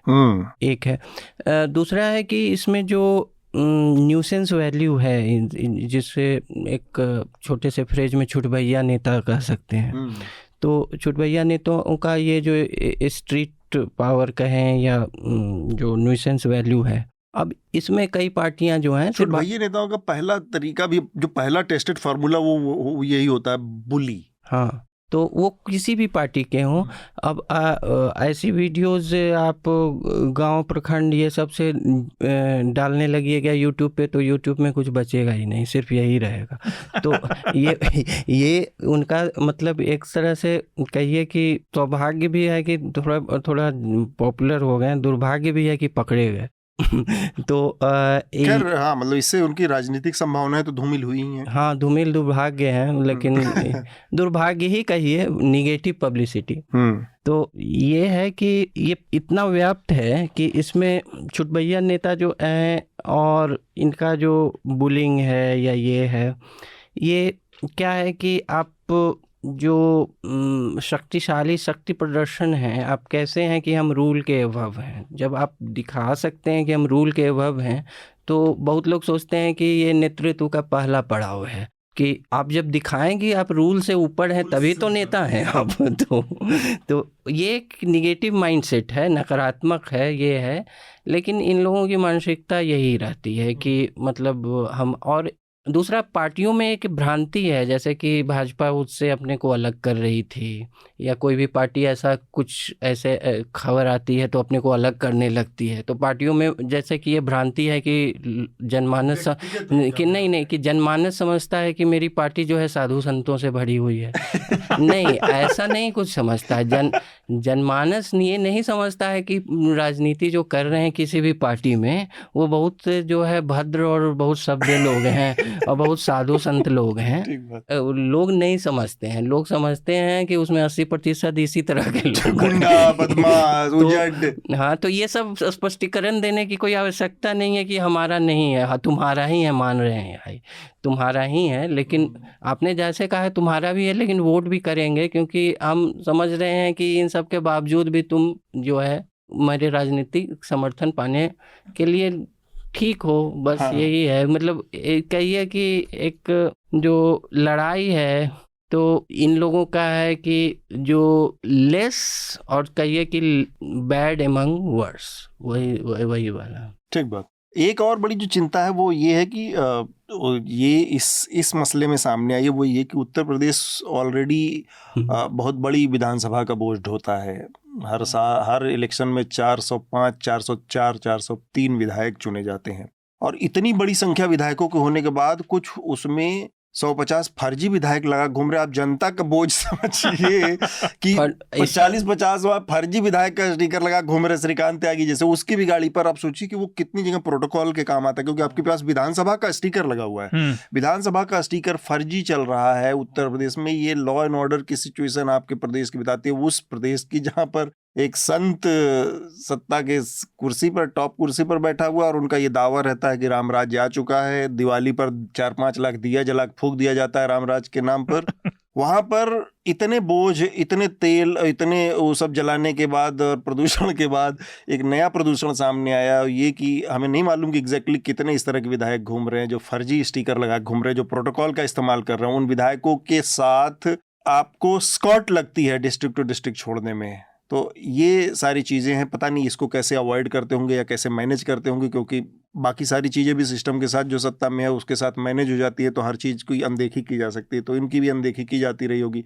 ऐसे विधायकों का बोझ भी उत्तर प्रदेश झेल रहा है। ये इस देश की जनता के लिए नई जानकारी। नीरज जी, ये जो श्रीकांत संस्कृति हमारे सामने है, उस बिहार भी तो इस मामले में बड़ा सिरमौर रहा है। बहुत बहुत, बहुत मतलब बिहार तो अक्सर चर्चाओं में आ जाता है ऐसी घटनाओं के लिए। जी। बेसिकली ये है कुछ नहीं, नए जो छुटभइये उनसे शुरू होती है, और पॉलिटिकल कल्चर ऐसा है, आप मतलब इस तरह की आप इन जनरल आप लेफ्ट में नहीं देखेंगे ऐसा होता हुआ किसी को, या मतलब जो नई पार्टियों में ये दिख रहा है मुझे, या नहीं तो क्या कहेंगे, राजनीतिक संस्कार का गिरना इसे, और क्या। और पार्टियां भी कुछ हद तक शुरू में शांत रहती हैं, उसका ये होता है बाद में जब देखती हैं कि काफी हल्ला हो रहा है। ठीक बात। शार्दुल, ये जो हमने बातचीत की राजनीति कल्चर, श्रीकांत त्यागी, तो आप तो त्यागी के मोहल्ले से ही हैं? जी, मैं हंस इसलिए रहा था जब भी मेरा इलाका आता है खबरों में, इन्हीं उल्टी वजहों की वजह से आता है। न्यूज लॉन्ड्री पर एक हमारे रिपोर्टर हैं अनमोल, उन्होंने रिपोर्ट की तो इनके समर्थन में जनसभा भी हुई। मैं क्या कहूँ, मेरी गली के बाहर वो त्यागी हॉस्टल है जिसमें जनसभा हुई, तो त्यागी ब्राह्मण छात्रावास। तो बहरहाल, जब हम भाजपा की बात कर रहे थे, उससे श्रीकांत शर्मा की एक एनालॉजी बड़ी अच्छी है। इनकी लड़ाई जो हुई थी ये झूठे पाम ट्रीज लगाने की वजह से हुई थी। ताड़ का पेड़ वो ना किसी को फल देता ना छाया देता, बस अड़ा रहता है और न इस इलाके में पनपता है न यहाँ का है तो उखाड़ देना चाहिए। वही भाजपा का है। वो पेड़ तो बड़ा है अब राजनीतिक, लेकिन उससे किसी को फायदा नहीं है। तो फायदा तो हो रहा होगा कुछ उन्हीं लोगों को फायदा है ना, बस अपना कद बढ़ता है तो भाजपा का कद बढ़ रहा है। अच्छा, दूसरी बात जो आपने कही, ये तो मजाक की बात हो गई कि इसका असर लोग उन्हीं को वोट दे रहे हैं, जबकि जो उनके सामने भाजपा का नेता वो ऐसा क्यों है? क्या कि हमारी राजनीति अपने प्रतिनिधि के बजाय ना कलेक्टिव नेता के लिए हो गई है। आपका प्रतिनिधि आपका लोकल व्यक्ति है, ये लोग भी तो वही प्रतिनिधि बनने की रेस में हैं। ये भी चाहते हैं इन्हें विधायक का टिकट मिले, ये जीते हैं, या एमपी का। लेकिन जनता के लिए भी उसके कारण कई हैं। उसका कारण मीडिया भी हो सकता है, उसके लिए राजनीति का परिवेश भी हो सकता है। लेकिन हम अपने प्रतिनिधि की राजनीति नहीं समझते ना, हम तो समझते हैं बड़े ऊपर वो नेता बैठा, जैसे हमें कुछ काम पड़ेगा तो मोदी जी ही काम करा देंगे। लोगों को लगता है ऐसा है तो नहीं, आप उनके पीए का फोन भी नहीं ढूंढ पाएंगे। तो ये राजनीतिक परिवेश बदलना जरूरी है। जो दबंगई चलती है वो कई बार क्षेत्र पे भी डिपेंड करती है कि आप किस क्षेत्र से आते हैं। अब देखिए, इनके समर्थन में ये सबके सामने बदतमीजी होते हुए भी उनका अपना समाज आ गया है, तो वो अपनी राजनीतिक गोटी खेल रहे हैं। मुझे तो लगता है हो सकता है इस वजह से उनका कद बढ़ जाए। कितना बड़ा विद्रूप है। हाँ, कि ऐसे आप इंडिविजुअली किसी से बात कर लीजिए, नेता से या सामान्य आदमी से, सामान्य लोगों से, तो उसकी बातों में मतलब ये आदर्श तो दो हर मिनट पे, हर दूसरी बात मुझे लगता है कि नहीं, अच्छे लोग होने चाहिए, जात पात बहुत खराब चीज है, ये वो। लेकिन एक आदमी जो इतने बुरे तरीके से बर्ताव करता हुआ सबके सामने दिखाया, माँ बहन गाली, धक्केबाजी, महिला के साथ बदतमीजी, आप किसी के साथ करिए, महिला पुरुष तो इररिलेवेंट है कि आप किसके साथ कर रहे हैं, उस सब को जानते बूझते समझते हुए भी लोग अब किस चीज पर उसके साथ खड़े हैं, क्योंकि वो उनकी जाति का है। सिर्फ एक लाइन है, जाति। तो ये जो जाति है, ये जाति नहीं, जल्दी ये तो जाति भी नहीं है, उपजाति है, जो भी है। इसमें एक चीज और भी है कि ये एक स्वर्ण युग है, स्वर्णिम युग, हाँ, विक्टिमहुड का। तो वो वहां जाके अपने को विक्टिम दिखा दिए होंगे कि भाई ठीक है, गालियां मैंने दे दी, हाँ, लेकिन इसके वजह से क्या इतना मुझे अच्छा, जो बाकी लोग हैं तो वो भी, क्योंकि उसी तरह के वो भी हर दिन तीसरे दिन ऐसे ही किसी न किसी के साथ करते हैं, हाँ, तो उनको लगता है कि यार ये तो सामान्य सी बात है, रिलेटेबल है, ये तो सामान्य सी बात है। अब रोड रेज में जो है कोई गाड़ी में धक्का देगा तो गालियां सुनेगा ही। इसमें कौन सी बड़ी बात कर दी मैंने? अब इसके लिए ये मीडिया वाले इतना कर रहे हैं, और इसके बाद पहले तो हम लोग के गांव में खलनायक बना दिया गया। तो ये तो मतलब एक तो है कि एलिगेशन का भी स्वर्णिम युग है, लेकिन उससे बड़ा युग है। हर आदमी एक पोटेंशियल विक्टिम है, समझे ना? तो विक्टिमहुड के इस पूरी पॉलिटिक्स में भी आप ये समझ लीजिए कि जाति के नाम पर, और ये इतनी बड़ी सच्चाइयां हैं कि जब कोई स्टोरी आ जाती है और हम लोग कोई शो कर देते हैं तो नीचे 1000 लोग आते हैं, हमने तो कभी जात देखी नहीं, तुम कास्टिस्ट हो। जाति इतनी बड़ी सच्चाई है कि एक आदमी के खुलेआम कुकर्मों को भी समर्थन करने के लिए त्यागी हॉस्टल, त्यागियों की पंचायत, त्यागियों के मोहल्ले में पंचायत, सब कुछ हो रहा है। ये अपने आप में एक बड़ी सैड कमेंट्री या अंडर, उसमें जो नीचे अंडर करंट में रहती है वो ये है कि जाति सबसे बड़ा दुर्गुण है, और उस दुर्गुण का ये श्रीकांत त्यागी बहुत बड़ा सिंबल है हमारे सामने। हाँ, एक तो ये अगड़ी जाति से आते हैं सो कॉल्ड, दूसरा ये केवल एक इंसिडेंट नहीं था। जब ये सब हो गया उसके एक दिन छोड़ के अगली रात को इनके गुंडे पहुंच गए उन महिला का घर ढूंढते हुए कॉलोनी में, और तब वो महेश चंद शर्मा है जो बखिए से उधड़ गए, क्योंकि वो भी इसीलिए बखियों से उधड़े क्योंकि उन्हें अपनी सीट जाती हुई लगी। इसका और कोई कारण नहीं। मिडिल क्लास, वो उनका वोटर है, उनको पता है कि कौन वोट देता है, किस इलाके से कितना उनको वोट। इन्हें और इनकी पत्नी को 2 साल पहले गाजियाबाद पुलिस से सिक्योरिटी भी मिली हुई थी। चलिए, तो श्रीकांत त्यागी के ऊपर बहुत सारी बात कर ली। एक उनकी शान में एक और छोटी सी जानकारी दे दूं कि 2009 से लेकर अब तक उनके ऊपर 9 मामले दर्ज हुए, जिसमें अटेम्प्ट टू मर्डर भी है शामिल। तो अब हम अपने अगले चरण में चलते हैं, जो कि रिकमेंडेशन की प्रक्रिया है।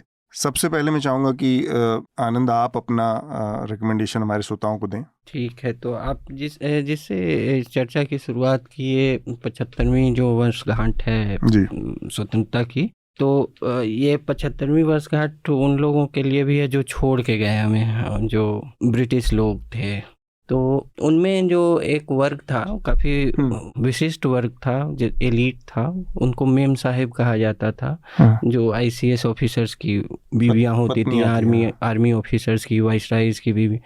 तो मेम साहिब एक जो है एक तरह से क्लीशे भी बन गया भारतीय भाषाओं में, जो वेल टर्न्ड आउट और सोफिस्टिकेटेड दिखती थी पहले जी। अब थोड़ा इसका उपयोग कम हुआ है, पहले ज़्यादा था। हाँ। तो जो 2 शताब्दियों में जितनी मेम साहिब यहाँ रहीं, उनका क्या विचार था भारत पर, उनकी क्या सोच थी जब वो अपने जो पति के साथ रहती थी, यहाँ का प्रशासन के बारे में उनका क्या ख्याल था, भारत के बारे में क्या ख्याल था, भारत के लोगों के बारे में क्या था। तो इप्सिता नाथ की एक किताब आई है मेम साहिब, जो सिंपली लिखी है कि ब्रिटिश वुमेन इन इंडिया।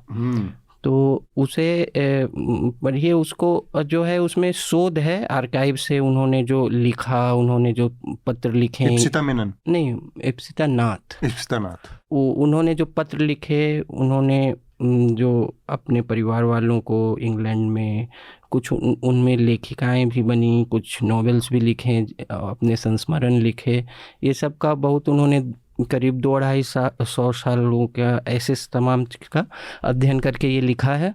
कुछ और बेहतर वो कर सकती थी, आर्काइव्स और भी डिग कर सकती थी, उसमें कहीं कहीं कमी लगी और कहीं कहीं ज़बरदस्ती फेमिनिस्ट थीम्स ठूसी गई हैं। अच्छा, तो वो थोड़ा हाँ, जो होता है ना, कहीं एक पता चल जाता है कि यहाँ ज़बरदस्ती ठूसा जा रहा है, तो वो सब थोड़ा सा एक समझ जाइए कि एक आलोचक की दृष्टि से वो थोड़ा कमज़ोर पक्ष है किताब का, लेकिन किताब रोचक है, वो पढ़ सकते हैं।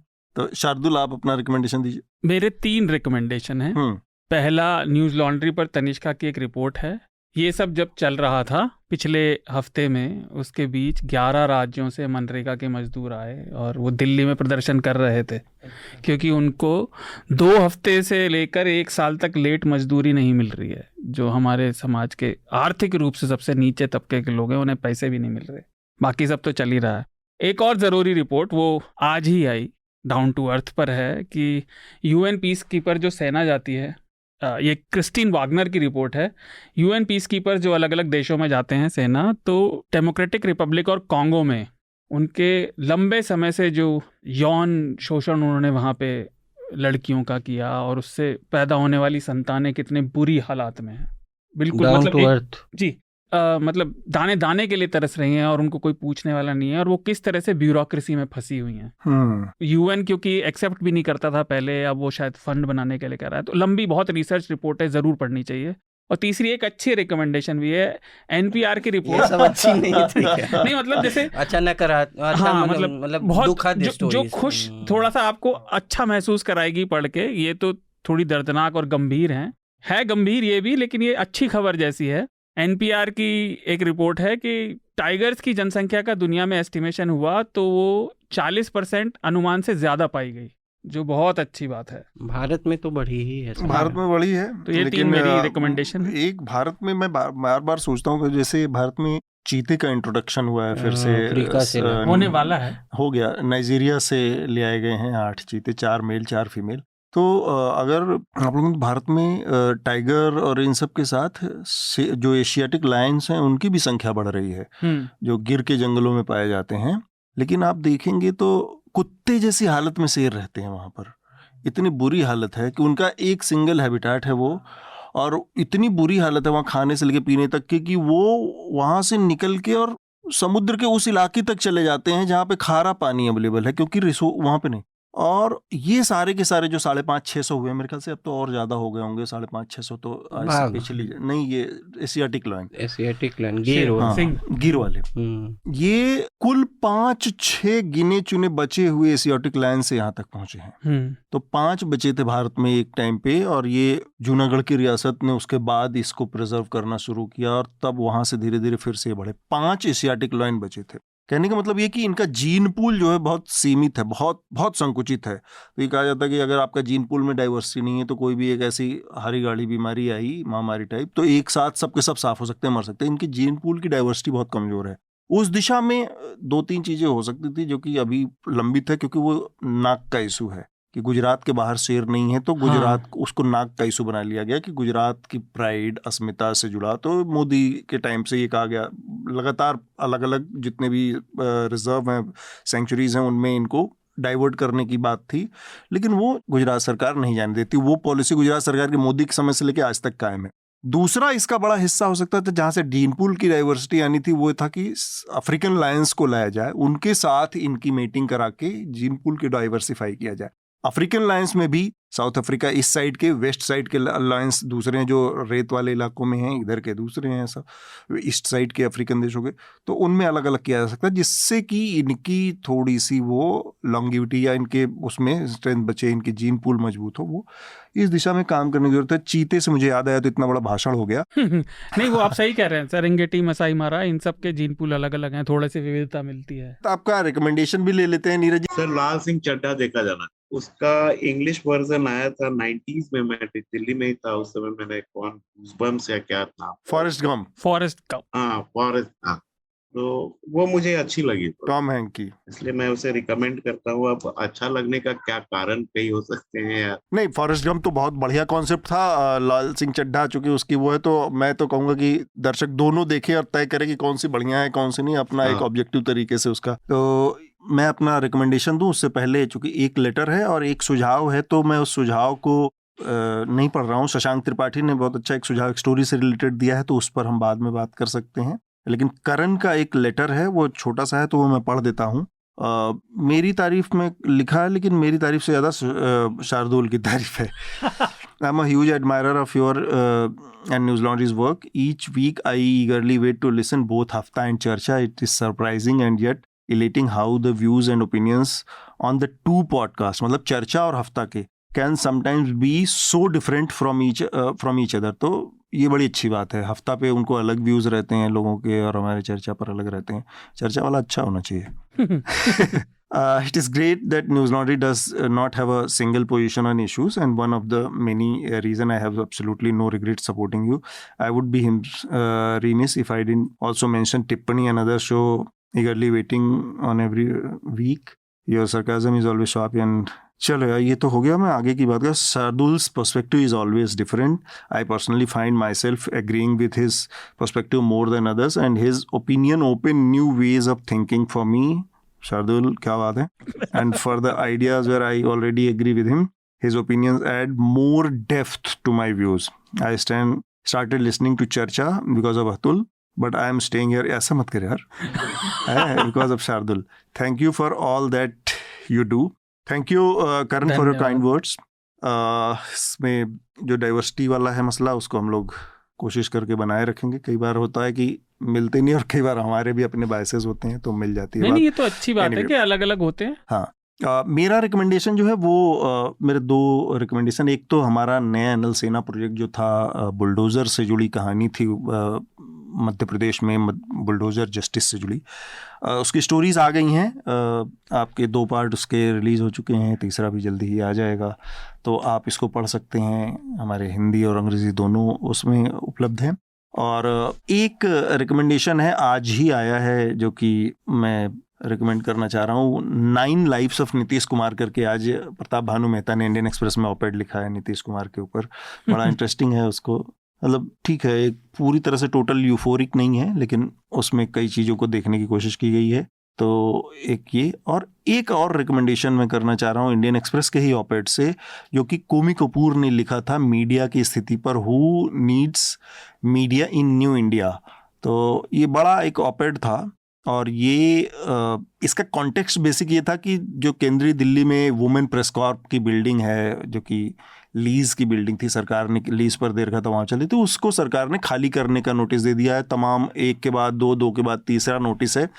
बहुत पॉसिबल है कि ख़त्म हो जाए। मतलब सोचिए कि जब 75वां साल देश का है तब लोकतंत्र का एक हिस्सा बार बार प्रधानमंत्री विदेशों में जाकर हर जगह लोकतंत्र का नगाड़ा पीट आते हैं और एक अदद वुमेन प्रेस कॉर्प की बिल्डिंग को खाली करवाया जा रहा है।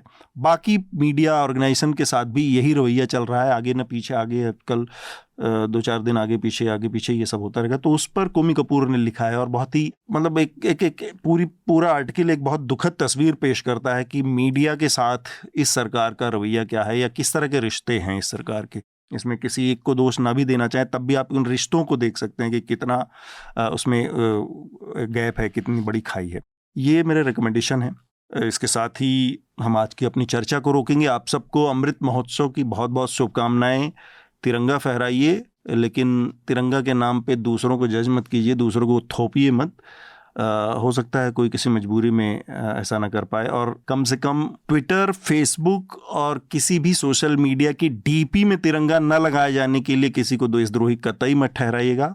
बहुत बहुत धन्यवाद। Thank you. धन्यवाद। Thank you sir, thank you. Newslaundry के सभी पॉडकास्ट टिचर, iTunes और दूसरे पॉडकास्ट प्लेटफॉर्म पे उपलब्ध हैं। खबरों को विज्ञापन के दबाव से आजाद रखें, न्यूज लॉन्ड्री को सब्सक्राइब करें।